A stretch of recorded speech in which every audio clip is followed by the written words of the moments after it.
हे अस्सलाम वालेकुम गाइस, आप सभी को मेरी तरफ से चांद रात मुबारक गाइस। अभी हम निकल गए थे और ईद की शॉपिंग करने के लिए।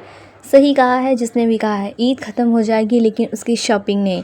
तो फिर हमने यहाँ पर कई सारी चीज़ें ली और यहाँ पर कोई अपना चित्र बना गया था। उसके बाद हम इस दुकान पर आए जहाँ पर हमने स्टॉल लिया। यहाँ पर किसी का गुब्बारा उड़ चुका था और कोई उसमें फंस चुका था गाइस। उसके बाद हम इस पर्स की दुकान पर गए जहाँ पर हमने बहुत सारा देखा बट लिया एक ही। मैं तो इसी को देखे जा रही थी, पता नहीं क्यों अपने आप को मारे ही जा रहा था। फिर हम गए इस वॉच की दुकान पर, देखा बहुत सारा लेकिन लिया एक ही हमेशा की तरह। फिर हम निकल गए घर के लिए। गाइस इस पूरे सुनसान रोड पर इन लोग बैठकर खेल रहे थे। उसके बाद हमने खाई यहाँ पर आइसक्रीम। और आप सभी को मेरी तरफ से ईद मुबारक। मेरी बहन ने पूरी रात लगाकर इस शेर खुरमे को बनाया था और गाइस ये बहुत ही ज़्यादा टेस्टी था। उसके बाद हमने पिया सूप। उसके बाद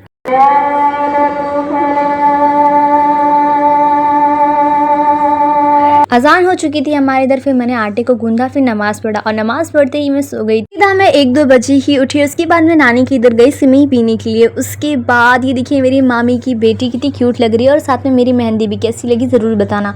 उसके बाद हमने किया नाश्ता। फिर मैं निकल गई थी अपनी बहन के साथ उनकी फ्रेंड के घर पर। फिर हम यहाँ पर कन्फ्यूज़ हो गए थे कि उनका घर कौन सा है, मतलब मेरी बहन की फ्रेंड का।